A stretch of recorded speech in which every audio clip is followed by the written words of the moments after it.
अभी देखिए ये प्रदर्शन तो हो रहा है, लेकिन इन सब के बीच रजिस्ट्रेशन की प्रक्रिया भी आज से शुरू हो रही है।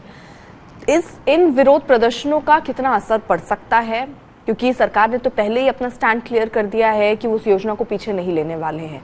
तो ये किसान मोर्चा ये विरोध प्रदर्शन किस लिए कर रहा है, क्या उनकी मांग हो सकती है, ये जरा बताइएगा। और सुरक्षा के लिहाज से, क्योंकि ऐसे प्रदर्शनों का ऐलान हुआ है, तो किस तरीके के इंतजाम सुरक्षा के लिहाज से किए गए और क्या सब प्रदर्शन की ऐसी इजाजत मिली है? देखिए, संयुक्त किसान मोर्चा ने किसान आंदोलन के समय ही एक यूनिक सा मॉडल तैयार कर लिया था कि जब भी उन्हें एक स्पेसिफिक इशू पे प्रदर्शन करना हो, विरोध जताना हो, और हमने देखा था अलग अलग समय पे लखीमपुर खीरी जैसे घटना हुई थी, तो किस तरह से इन्होंने जिला मुख्यालयों के बाहर देश भर में प्रदर्शन किया था। और अलग अलग पड़ाव पे भी किसान आंदोलन के दौरान देश भर में शक्ति प्रदर्शन करने के लिए इसी मॉडल का इस्तेमाल एसकेएम ने किया था। तो निश्चित रूप से पीछे का अगर हम एक्सपीरियंस देखें, किसान मोर्चा ने जब किसान आंदोलन के दौरान इस मॉडल का इस्तेमाल किया था, तो वो एक्सपीरियंस बताता है कि आमतौर पे इस तरह के प्रदर्शन शांतिपूर्ण होते हैं, बहुत बड़ी जत्थेबंदी नहीं होती है। मेरी कल टिकैत परिवार के संगठन में बात हुई। इस वक्त राकेश टिकैत हिमाचल में है, नरेश टिकैत मुजफ्फरनगर में खुद अपने समर्थकों के साथ जाएंगे, जिला मुख्यालय के बाहर प्रदर्शन करेंगे। और मुझे बताया गया कि लगभग 200-250 से ज्यादा संख्या में ये प्रदर्शनकारी नहीं होंगे।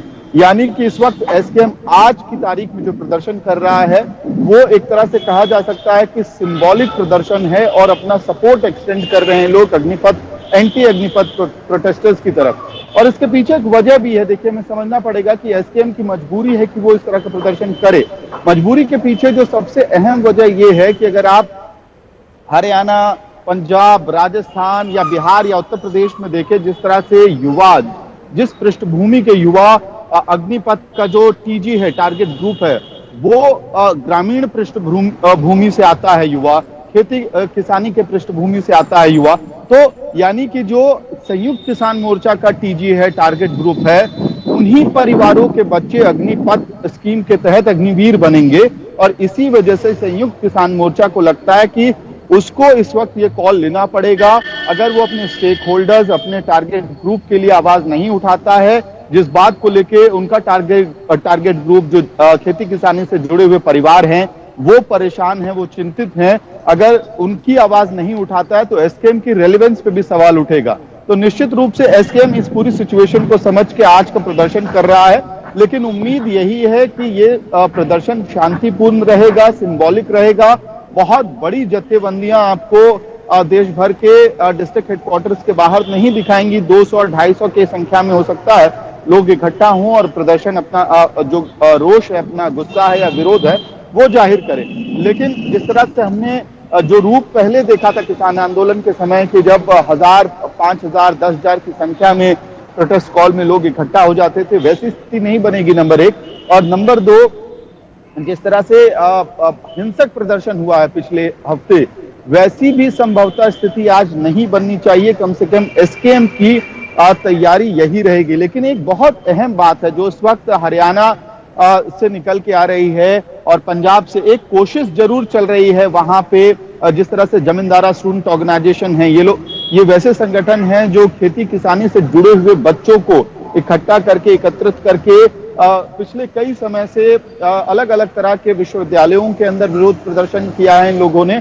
उस तरह के संगठन इस वक्त सक्रिय हो गए हैं। वो कहीं ना कहीं इस प्रक्रिया में लगे हैं कि कमिटी बनाई जाए, जिले के लेवल पे, डिस्ट्रिक्ट के लेवल पे कमिटी बनाई जाए, जिसमें यूथ जो है, आर्मी एस्पिरेंट्स है, मिलिट्री एस्पिरेंट्स हैं, उनको इकट्ठा किया जाए और एक रणनीति तय की जाए कि किस तरह से शांतिपूर्ण प्रदर्शन और एक लंबा चलने वाला प्रदर्शन किया जाए। लेकिन सवाल वही है कि अब जब भर्ती की प्रक्रिया लगभग शुरू होने वाली है और बताया गया था कि 3 महीने बाद भर्ती की प्रक्रिया शुरू हो जाएगी, पहला बैच संभवतः 3 महीने बाद आ जाएगा, ऐसे में इन विरोध प्रदर्शनों के बाद क्या ये माना जाए कि भर्ती के लिए कम आवेदन आएंगे?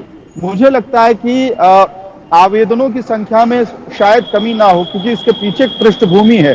पिछले 3 सालों से जो आर्मी एस्पिरेंट्स हैं, डिफेंस एस्पिरेंट्स हैं, वो पिछले 3 सालों से भर्तियों का इंतजार कर रहे हैं। उसमें से बहुत सारे ऐसे एस्पिरेंट्स हैं जिन्होंने अपना फिजिकल क्लियर कर लिया था, आईएएफ में, मिलिट्री आर्मी में, और उन्हें उम्मीद थी कि अब उनकी बहाली हो जाएगी, लेकिन क्योंकि कोरोना की वजह से भर्ती प्रक्रिया स्थगित रही और तमाम तरह के अड़चने आती रही भर्ती प्रक्रिया में, कई बार इन छात्रों ने राष्ट्रीय राजधानी में विरोध प्रदर्शन जताया। राजनाथ सिंह, जब उत्तर प्रदेश का, आपको याद होगा, उत्तर प्रदेश का चुनाव चल रहा था और डिफेंस मिनिस्टर राजनाथ सिंह खुद चुनाव प्रचार में व्यस्त थे, उस वक्त उनके चुनाव प्रचार के दौरान छात्रों ने ये बात अपना गुस्सा जाहिर किया था और अपनी मांग जाहिर की थी कि सेना की भर्ती प्रक्रिया को जल्द से जल्द शुरू किया जाए। और उस वक्त रक्षा मंत्री राजनाथ सिंह ने ये आश्वासन दिया था युवाओं को कि जैसे ही स्थिति सामान्य होती है, जल्द से जल्द सेना की भर्ती शुरू की जाएगी। यानी कि कहीं ना कहीं बहुत लंबा इंतजार है, 3 साल का इंतजार है आर्मी एस्पिरेंट्स के अंदर, डिफेंस एस्पिरेंट्स के अंदर, जो ग्रामीण पृष्ठभूमि से आने वाले बच्चे हैं उनके अंदर। और एक ख्वाहिश होती है, एस्पिरेशन होता है, एम्बिशन होता है कि आप मिलिट्री में चले जाएं।